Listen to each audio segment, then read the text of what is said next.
Hey guys, it's Celine. It's Monday. I'm out in the park at my little henge here for a tiny bit because I really need me some exercise. It's also kind of wet out here, so I don't think I'll be traipsing through the grass for very long because I've got my open, I'll get wet socks. Yeah. It's springtime bliss out here, definitely. And I just wanted to, at least for today, at least for now, come out, share some thoughts, generally witchy, check-in kind of a thing, kind of a deal, because I do feel a whole lot better. I've had a really bad cold, so that's really it. No bronchitis or affected areas in my lungs or that much. A lot of coughing and a lot of, congestion and some, quite a bit of discomfort really. I don't know whether it is because of the Tumo level that I've been working on, where I'm actually, incorporating the Tumo energy into my throat chakra, which is what I've been doing over the past month or so before getting sick. I tend to look at it like it's all part of the same process really. After I'm done being upset at getting sick, which is, I think is just it's so unfair to get sick and be coughing and have snot all over and all that stuff. After I get done with that, I kind of think it's like, okay, so I do have a whole lot of extra detoxing going on, and it's probably all for the best anyway. So, yeah. I still sound really congested. I'm not in any pain anymore. I need some exercise more than I'm actually taking, so that's why I just sort of kick myself out of the house now, even though I just got started on a really interesting TED talk that I definitely want to hear out. Things, Tumo. I did my last thingy I did was my last little vlog that I did was like this Tumo demonstration thing going on, and I have noticed that. So what you get is that the Tumo, in combination with doing a kind of a very intense kind of a reclaim my life kind of an action, that was really part of the whole thing. Plus this gorgeous weather that we're having, the sun, the sun, and my Tumo. Okay, that has speeded up my recovery process from this cold. Beyond belief, really. What you get is you get this super steep incline going, like, okay, so the actual activity of the virus gets kicked on the head, it's out, you're reasserting your own strength. That's possible through this whole Tumo thing. It's amazing, it's really splendid, and it just feels bloody excellent to be able to do this. Then again, your body doesn't necessarily, certainly this body at this, at my age, it doesn't automatically, take care of everything and just flush it all out and you're done, in the same amount of time. So it's in 3 days' time, I think my immune system did in 3 days what it would otherwise have done in 7. So yeah, I think, is my guess. Certainly in the old days when I was having flus of this kind, I would have been in bed for a week. And I wasn't. I just spent occasional half days in bed and was quite tired. The tiredness and the lack of energy and the lack of the how do you call that?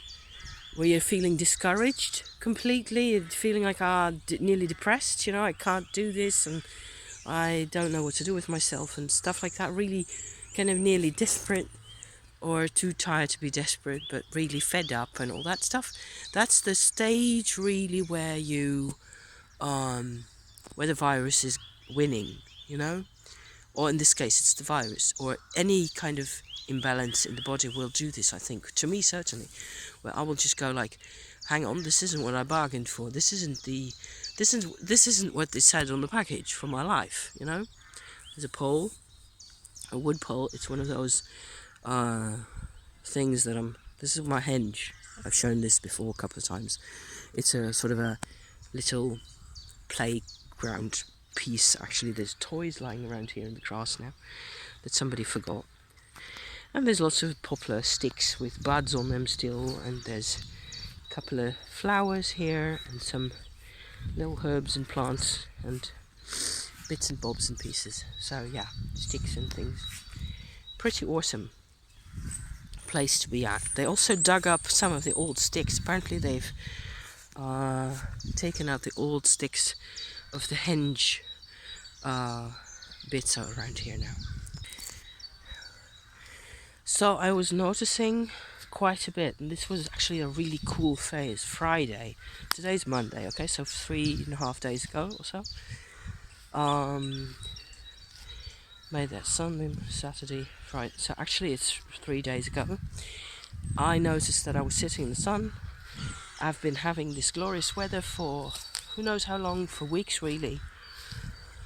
And okay, so I'd like there to be a bit more rain, but there's enough humidity in the ground at the moment for things to grow. You can hear the birds. It's just beautiful.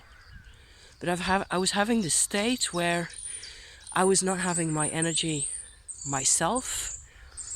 Also because I had this virus going in my body already. Mentally, you know.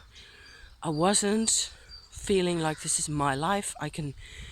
I've had all this work that I've done, all this therapeutic work, searching for content and ideas and ways to go about things to make my life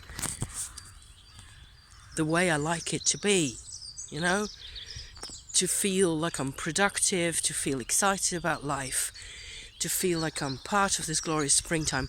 And I wasn't feeling it. I was just not having it, any of it really. I was just sitting there discouraged, and I was sitting in the sun on Friday, okay, in the middle of the day somewhere, and I was going like, what happened? Where's the point? Because I remembered at that moment, and I still remember it now, always, I'm a Leo, okay? I'm very much a summer child. The sunlight, I'm just a bit more, to me it's a bit more obvious maybe than to anybody else. And I know there's people out there that I will never understand how they manage, who really don't like the sun, who really don't like the whole summer, period and the season and all that. I don't know how that works. I really can't make any sense of that. To me, life is all about summer. Phases and faces, parts of it, and expressions of it. And it starts in January and it ends in December. Kind of a deal. I'm not such a complicated person myself. I feel it's really complicated to not be about this. This is what it's like for me. It's just, I need to be about sun myself. I don't know if this makes any sense to anybody. And I wasn't feeling it, okay? So I was just sitting there in the sun, the best weather you can have at that time in March in this country, other than being somewhere, in the south of France or in Italy or someplace like that, or the south of Spain, where you'd have even warmer weather. And okay, you have different plant life and you have the beach and things like that. Other than that, this is fine. This is beautiful. So I was sitting there, trying to get to this point here, where I realized there was a barrier. Okay, I was having my own barrier because I was feeling discouraged, and somehow my memories of being able, when I was like 16 years old or whenever, back in always my life, up until maybe I was 30 or something. Maybe that's it. Maybe there's just been a couple of events in my life that did a discouraging. They took courage, and they sort of they disconnected me from the sun self that I'm. When normally back in those days, whatever happened to me, I would go out in the sunshine if there was any, at any period of time, any point of time. I'd just go out and sit in the sun for half an hour, and I would feel like, okay, I can do this again. Whatever it was. And I remember being a student, and I was 20 or so by then. This happened one time when I was visiting my mum in the south of France, actually, and we just got there. I somehow remember that my granddad was with me, and they were in the house together, and I'd not had any sun. Maybe it was for Easter holidays or something like that. So I had no sun to speak of for quite a while, and so what I did is I just walked out the street in the evening. It was like around 5 or so, 5 in the afternoon, and I just sat on the pavement, sat on the curb, of the other side of the other street that you got to, just at the junction in the village, right there. And I just sat there in the sun for 10 minutes until the sun went behind the houses. Immediately, it was just like my instant MO. It was just the way I always did things. When in doubt, go sit in the sun. Everything will sort itself out by itself. I don't have to think about it. And the sun's my friend. Always been. So I was remembering all that stuff on Friday. There's just one event that I remember, but this has happened to me hundreds of times, where I was like, at whatever age. And now it felt like I couldn't do this anymore. Just plonk my ass in the sun and absorb and let it do. I couldn't do it anymore. I just felt like I was fending it off or something. Stupid. I mean, so silly. So, having come to that idea, I'm going to sit here on this pole for a bit, because then I can just finish my chat to you.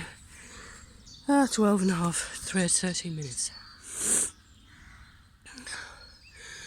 I went inside,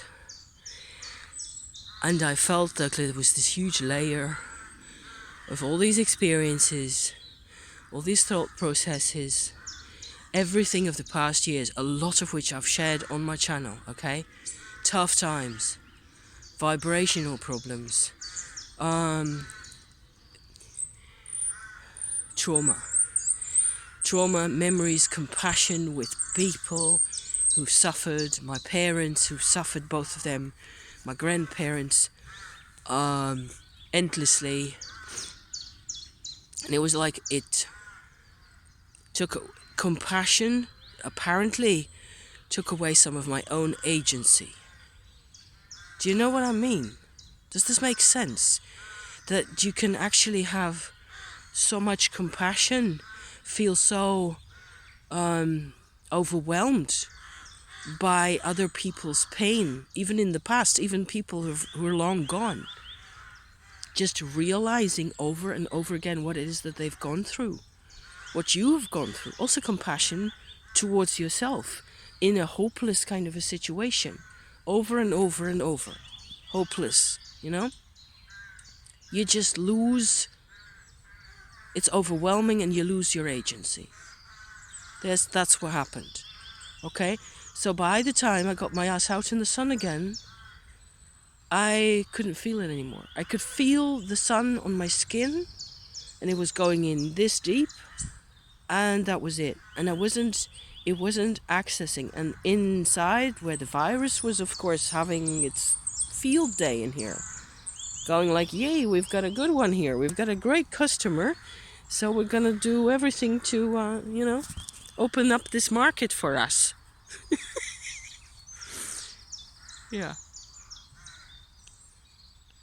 So I went back to my memories of my being able to sit in the sun and absorb. And I went like, okay, so I need to I restake my claim. You know? This is my life now. This is 2022.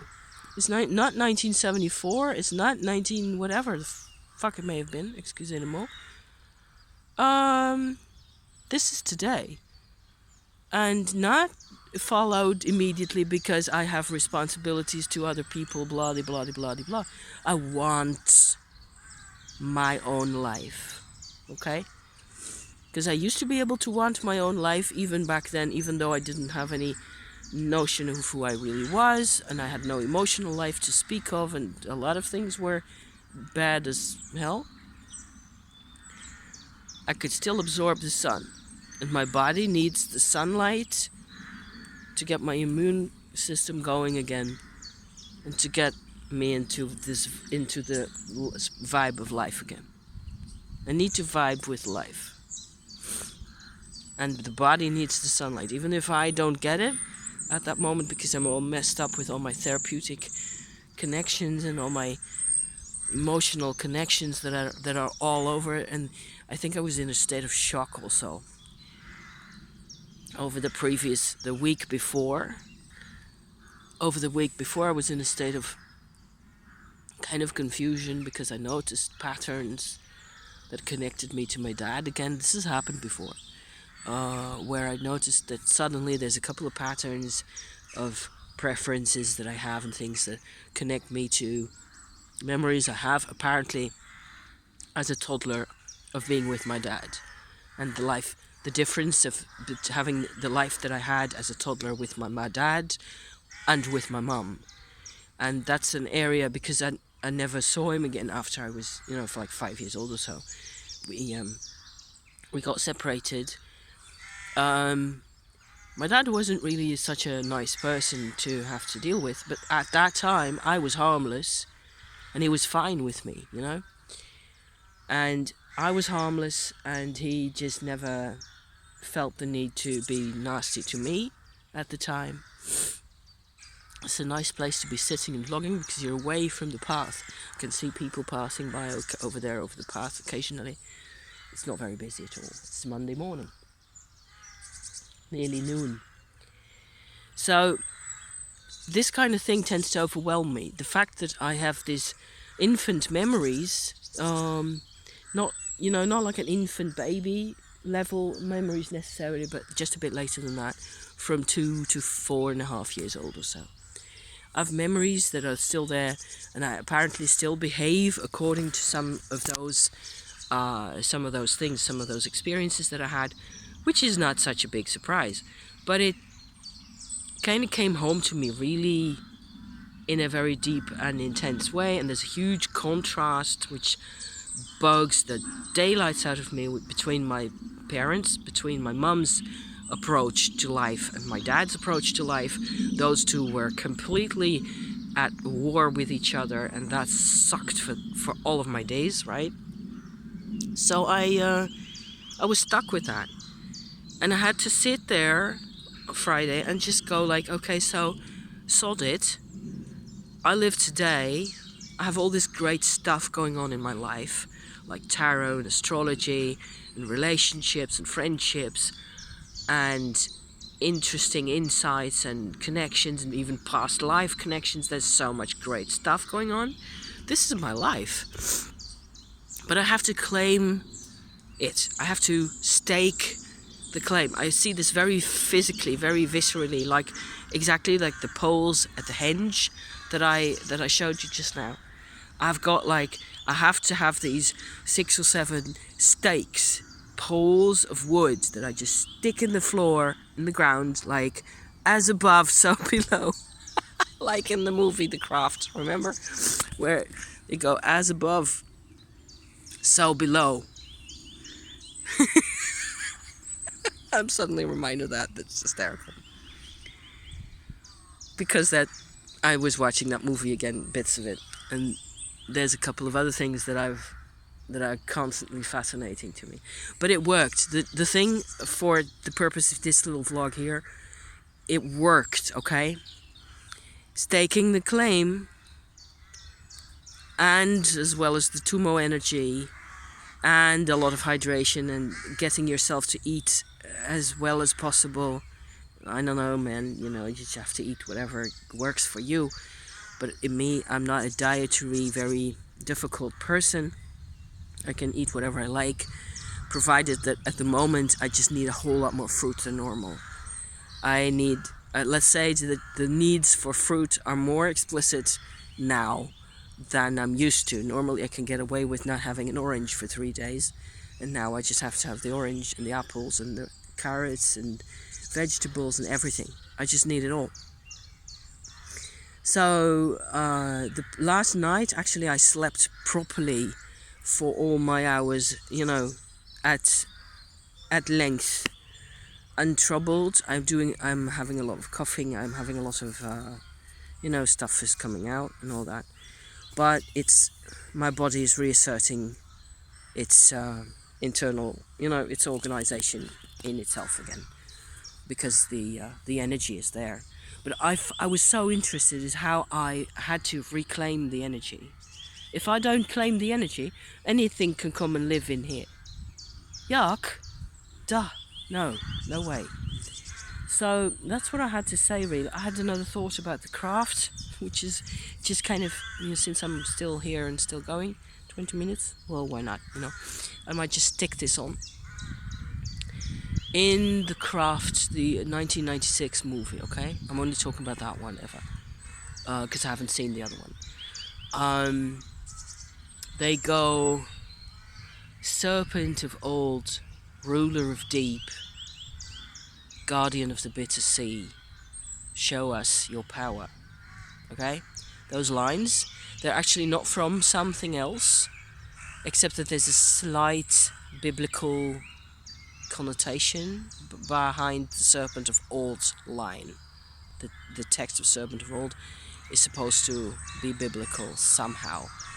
But the rest of it, the ruler of deep and guardian of the bitter sea, I always thought, especially over the past year or so since I've been able to watch that movie a couple of times, that was just so unbelievably appropriate for Shakti energy. And Shakti is often represented, the Kundalini energy is often represented by a snake. Snakes in India are all over. There's a lot of snake bite mortality with kids and all that, much more than you would want to believe, really, because you'd expect people to know what to do about those things since they live there. They've always lived there. They've got this huge cultural connection, I should say, with snakes, and it's old. It goes back thousands of years. And so in my mind, immediately the first time I heard Nancy in the movie, say those words, I went like, okay, now I know the whole Manon idea. It's really about Shakti, and that's what it is, really. You know, it's not what you're supposed to understand necessarily. Watching the movie, you don't have to understand it this way. It's just, to me, there's a symbolic level where what they're saying applies to Shakti. Okay?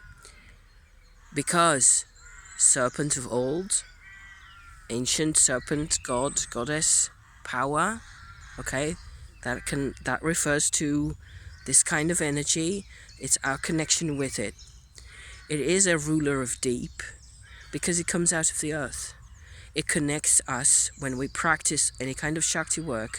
It connects us to the earth and to our past, to our tribal past, and all the rest of it, and to the energies in the earth, all the energies in the earth, okay? It makes us aware of what the earth is like, really. It makes us part of the earth, and the earth becomes part of us.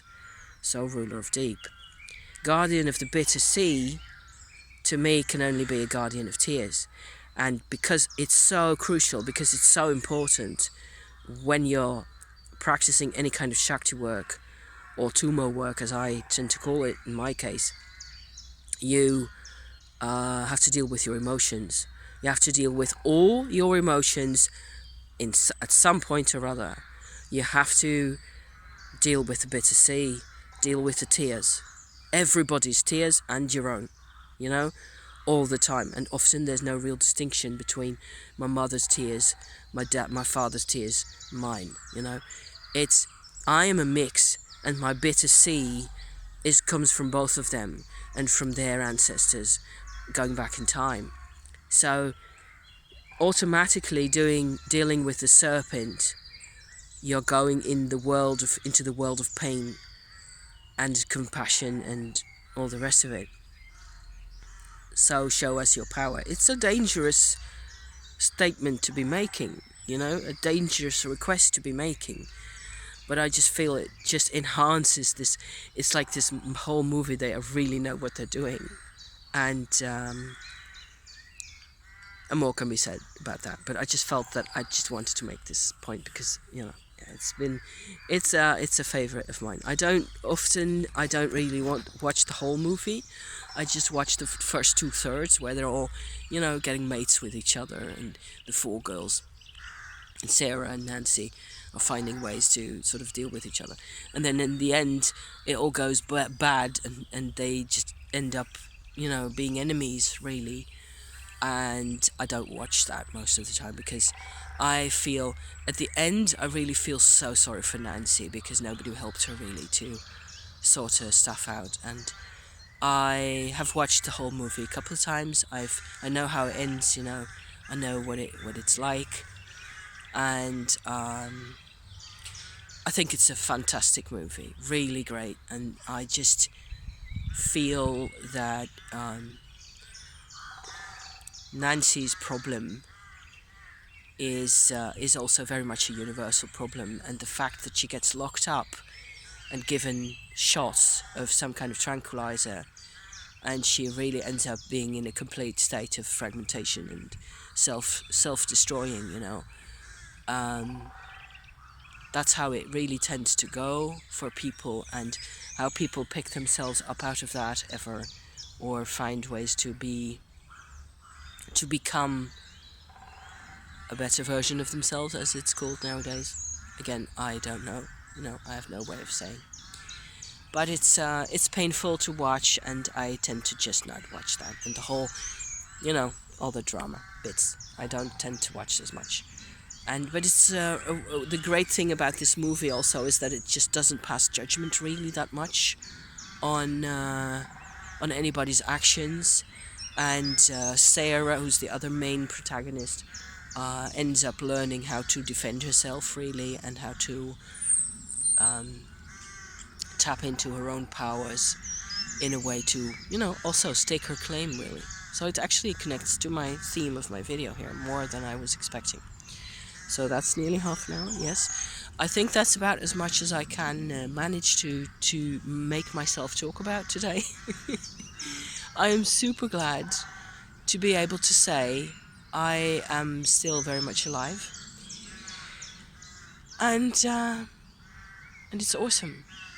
You see how those birds are singing? There's a woodpecker, can you hear him? And there's crows in the trees above me. Not really straight up above me, because then I wouldn't be sitting here. They're making nests, the crows, in the trees behind me. And there's a ton of birds, and there's a ton of little flowers and plants. And it looks like we're going to have this kind of weather for a bit more. They're promising us rain as well for later in the week. But we'll see what we get by that time, okay? And I'm just super grateful to be able to be doing something and to be thinking about things again. I'm reading all sorts of, you know, novels and stuff, and it's okay. We're really okay. But you have to stake your claim. You have to say at some point, okay, so this is me here, and I'm not having it. I'm not letting myself, because it's not about them anymore. It's not about them. It's about me. What am I letting things do to me? And where am I surrendering? Surrender is good. normally. It's a spiritual experience. You have to figure out a way to surrender to things, but it has to be a choice. And if it's automatic, and if it means being swept away and being swept out to sea with no sense of what's happening to you anymore, then anything can really take hold. Anything can take hold. So yeah. So here's staking the claim. I'm going to go back home and have a cup of tea because I think I need that. And in the afternoon I'll be out again, and around the countryside, I think, a bit more. In my own sweet time. Thank you so much for watching. I love you to pieces. And we will be, at it somehow or other. Still alive. Thank you for watching. See you next time. Ciao for now.